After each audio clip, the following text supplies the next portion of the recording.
इंसानियत सबसे बड़ा धर्म है, ये बात तो आपने बहुत सुनी होगी और इसका जीता जागता एग्जाम्पल है डॉक्टर बाबू खान, जो कई वर्षों से कावड़ियों की सेवा कर रहे हैं। आदाब, मैं हूँ आपके साथ अमीना माजिद और आप देख रहे हैं आवाज द वॉइस। सावन का महीना आते ही पश्चिम उत्तर प्रदेश की सड़कों पर आस्था का संगम दिखाई देता है।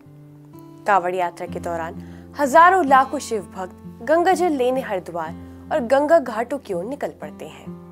इसी भीड़ में एक ऐसा चेहरा है जो पिछले 23 वर्षों से न सिर्फ कावड़ियों की थकान मिटा रहा है, बल्कि हिंदू मुस्लिम एकता की मिसाल भी कायम कर रहा है। ये शख्स है डॉक्टर बाबू खान उर्फ बाबू मलिक, जो बागपत जिले के रहने वाले हैं और एक मुस्लिम डॉक्टर हैं और सावन के हर साल कावड़ियों की सेवा के लिए अपने क्लिनिक के दरवाजे बंद कर देते हैं। डॉक्टर बाबू खान का कहना है कि जब वो इन कावड़ियों को गंगा जल लाकर भगवान शिव का अभिषेक करने के लिए तपस्या करते देखते हैं तो मन में सेवा की भावना जागती है। इंसानियत सबसे बड़ा धर्म है और ये सेवा उनके लिए किसी पूजा से कम नहीं है। यही वजह है कि हर साल कावड़ यात्रा के समय वो अपनी मेडिकल टीम के साथ बागपत और आसपास के कावड़ पथ पर फ्री मेडिकल कैंप लगाते हैं।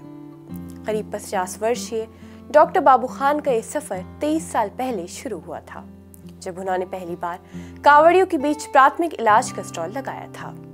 उनकी सोच साफ थी, धर्म और मजहब से परे रहकर उन्हें थके हारे यात्रियों की मदद करना, जो शिव भक्ति की राह में मुश्किलों का सामना कर रहे होते हैं।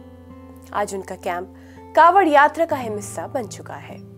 डॉक्टर बाबू खान कहते हैं, जब कोई कावड़िया थकान या दर्द की वजह से चलता नहीं तो उसके चेहरे की तकलीफ उनसे देखी नहीं जाती। वो डॉक्टर है और मरीज का दर्द ही उनके लिए सबसे बड़ा धर्म है। वो ये नहीं देखते कि सामने वाला किस धर्म का है, उनके लिए वो इंसान है और उसकी मदद करना उनका फर्ज है। कावड़ियों के बीच उनकी लोकप्रियता इतनी है कि कई यात्री हर साल उनसे मिलने और आशीर्वाद लेने आते हैं। कुछ यात्री बताते हैं कि उनके कैंप से दवा लेकर वो राहत महसूस करते हैं और ये सेवा उन्हें गहरे तक छू जाती है। कई यात्री बताते हैं कि जब रास्ते में किसी को चोट लग जाती है, अचानक तबीयत बिगड़ जाती है, तो डॉक्टर खान का कैंप ही पहला सहारा बनता है।